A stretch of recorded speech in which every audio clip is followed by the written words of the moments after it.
Bismillahirrahmanirrahim. Assalamualaikum warahmatullahi wabarakatuh. Perkenalkan, nama saya Andi Mianikita dari Universitas Muhammadiyah Sinjai. Baik, di sini saya akan menjalankan tugas mengenai sistem ekonomi Indonesia, yaitu menjelaskan tentang sistem ekonomi Indonesia. Baik, yaitu pada tahun 1998 hingga saat ini, sistem ekonomi Indonesia menggunakan sistem ekonomi Pancasila. Sistem ekonomi ini adalah bentuk pengembangan dari sistem ekonomi campuran. Koperasi salah satu wujud dari diterapkannya sistem ekonomi Pancasila yang berlandaskan pada sistem ekonomi kerakyatan yang berasaskan kekeluargaan. Hal ini sesuai dengan amanat Undang-Undang tahun 1992, pasal 3, yang di dalamnya dijelaskan bahwa tujuan koperasi adalah untuk mensejahterakan anggotanya serta turut serta dalam membangun tatanan perekonomian negara agar mampu mewujudkan masyarakat yang maju, adil, dan makmur.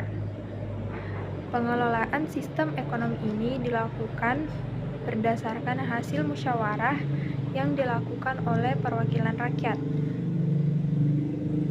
Adapun karakteristik sistem ekonomi Indonesia yaitu setiap kegiatan ekonomi yang dilakukan adalah kegiatan bersama atau gotong royong yang lebih fokus dalam mengedepankan ikatan kekeluargaan.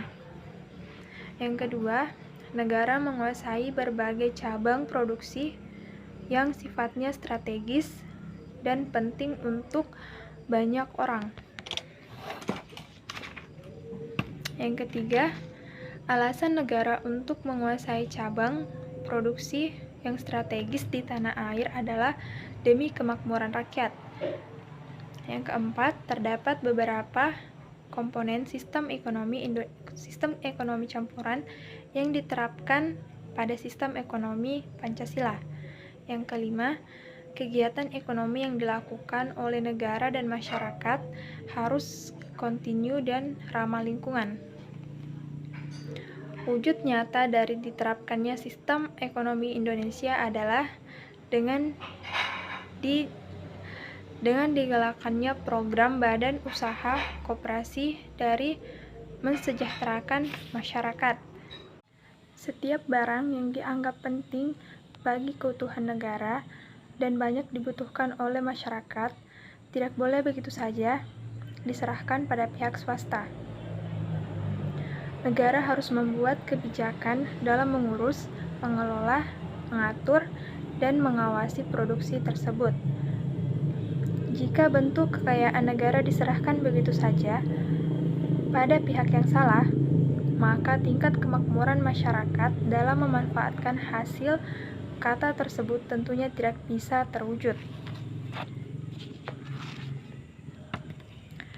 Meskipun demikian, sistem ekonomi Pancasila tetap mengedepankan peran pemerintah dan swasta dalam mengelola perekonomian.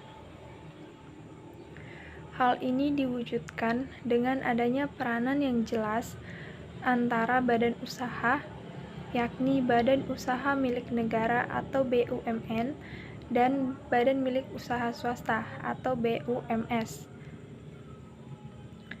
Pihak pemerintah akan mengelola seluruh barang yang berkaitan dengan kepentingan masyarakat, sedangkan sisanya bisa dikelola oleh pihak swasta dengan pengawasan dari pemerintah.